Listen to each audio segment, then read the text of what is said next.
بسم اللہ الرحمن الرحیم۔ السلام علیکم ورحمۃ اللہ وبرکاتہ۔ سامعین محترم، سورۃ العصر قرآن مجید کی اولین اور مختصر ترین صورتوں میں سے ایک ہے، اس لیے کہ یہ کل 3 آیات پر مشتمل ہے۔ قرآن مجید میں کئی صورتیں 3 سے کم آیات پر مشتمل نہیں ہیں، بلکہ عجیب حسن اتفاق ہے کہ کل 3 ہی صورتیں قرآن مجید میں ایسی ہیں جو 3 آیات پر مشتمل ہیں۔ انہی میں سے ایک سورۃ العصر ہے، اور اتنی مختصر ہے کہ اس کی پہلی آیت صرف ایک لفظ پر مشتمل ہے، یعنی والعصر۔ اس صورت میں زمانے کی قسم اس بات پر کھائی گئی ہے کہ انسان بڑے خسارے میں ہے، اور اس خسارے سے صرف وہی لوگ بچے ہیں جن کے اندر 4 صفتیں پائی جاتی ہیں۔ نمبر 1 ایمان، نمبر 2 عمل صالح، نمبر 3 ایک دوسرے کو حق کی نصیحت کرنا، نمبر 4 ایک دوسرے کو صبر کی تلقین کرنا۔ اب اس کے ایک جز کو الگ لے کر اس پر غور کرنا چاہیے تاکہ اس ارشاد کا پورا مطلب واضح ہو جائے۔ تو سامعین محترم، جہاں تک قسم کا تعلق ہے، اس سے پہلے یہ بارہا مرتبہ وضاحت کی جا چکی ہے کہ اللہ تعالیٰ نے مخلوقات میں سے کسی چیز کی قسم اس کی عظمت یا اس کے کمالات و عجائب کی بنا پر نہیں کھائی، بلکہ اس بنا پر کھائی کہ وہ اس بات پر دلالت کرتی ہے جس سے ثابت کرنا مقصود ہے۔ پس زمانے کی قسم کا مطلب یہ ہے کہ زمانہ اس وقت حقیقت پر گواہ ہے، یعنی پورا انسان کا جو زمانہ ہے، جو انبیاء علیہ السلام سے لے کے ابھی تک گزرا ہے، وہ زمانہ اس حقیقت پر گواہ ہے کہ انسان بڑے خسارے میں ہے، سوائے ان لوگوں کے جن میں یہ 4 صفتیں پائی جاتی ہیں جو کہ اوپر ذکر کی جاتی ہیں، جن میں ایمان ہے، عمل صالح ہے، ایک دوسرے کو حق بات کی نصیحت کرنا، اور ایک دوسرے کو صبر کی تلقین کرنا۔ ماضی بنتی چلی جا رہی ہیں، ہر آن گزر کو ماضی بنتی چلی جا رہی ہیں، اور ہر مستقبل کو حال اور جا کر حال کو ماضی بنا رہی ہیں۔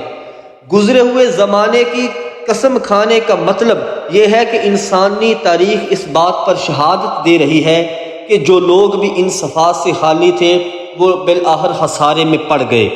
اور گزرتے ہوئے زمانے کی قسم کھانے کا مطلب سمجھنے کے لیے یہ بات اچھی طرح سمجھ لیجئے کہ جو زمانہ اب گزر رہا ہے وہ دراصل وہ وقت ہے جو ایک شخص ایک قوم دنیا میں کام کرنے کے لیے دیا گیا ہے، ایک شخص ایک قوم کو دنیا میں کام کرنے کے لیے دیا گیا ہے۔ اس کی مثال اس وقت سی ہے جو امتحان گاہ میں طالب علم کو پرچہ حل کرنے کے لیے دیا جاتا ہے۔ یہ وقت جس تیز رفتاری کے ساتھ گزر رہا ہے، اس کا اندازہ تھوڑی دیر کے لیے اپنی گھڑی میں سیکنڈ کی سوئی کو حرکت کرتے ہوئے دیکھنے سے آپ کو ہو جائے گا، حالانکہ 1 سیکنڈ بھی وقت کی بڑی مقدار ہے۔ اسی 1 سیکنڈ میں روشنی 1,86,000 میل کا راستہ طے کر لیتی ہے، اور خدا کی خدائی میں بہت سی چیزیں ایسی بھی ہو سکتی ہیں جو اس سے بھی زیادہ تیز رفتار ہوں، وہ ابھی تک ہمارے علم میں نہ آئی ہوں۔ تاہم اگر وقت کے گزرنے کی رفتار وہی سمجھ لی جائے جو گھڑی میں سیکنڈ کی سوئی کے چلنے سے ہم کو نظر آتی ہے، اس بات پر غور کیا جائے کہ ہم جو کچھ بھی اچھا یا برا فعل کرتے ہیں اور جن کاموں میں بھی ہم مشغول رہتے ہیں، سب کچھ اس محدود مدت عمر ہی میں وقوع پذیر ہوتا ہے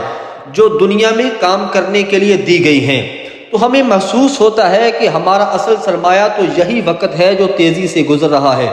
اور حضرت امام راضی رحمۃ اللہ علیہ نے کسی بزرگ کا قول نقل کیا ہے کہ میں نے سورۃ عصر کا مطلب ایک برف پروش سے سمجھا جو بازار میں آواز لگا رہا تھا کہ رحم کرو اس شخص پر جس کا سرمایہ پگھلا جا رہا ہے، رحم کرو اس شخص پر جس کا سرمایہ پگھلا جا رہا ہے۔ اس کی یہ بات سن کر میں نے کہا یہ والعصر ان الانسان لفی خسر کا مطلب عمر کی جو مدت انسان کو دی گئی ہے وہ برف کی طرح پگھلنے کی طرح تیزی سے گزر رہی ہے، اور اس کو اگر ضائع کیا جائے یا غلط کاموں میں صرف کر ڈالا جائے تو یہی انسان کا خسارہ ہے۔ تو سامعین محترم، یعنی ہمارا وہ جو عمر اللہ تعالیٰ نے ہمیں دی ہے، جو وقت اللہ تعالیٰ نے ہمیں دیا ہے، یہ بہت تیزی کے ساتھ گزر رہا ہے اور ہمیں اس سے فائدہ اٹھانا چاہیے۔ تو سامعین محترم، یہ تھی ہماری آج کی ویڈیو۔ اگر آپ کو پسند آئی تو میرے چینل کو سبسکرائب کریں اور بیل آئیکن کو ضرور دبائیں تاکہ ہر آنے والی نئی ویڈیو کی اپڈیٹس آپ تک پہنچ سکے۔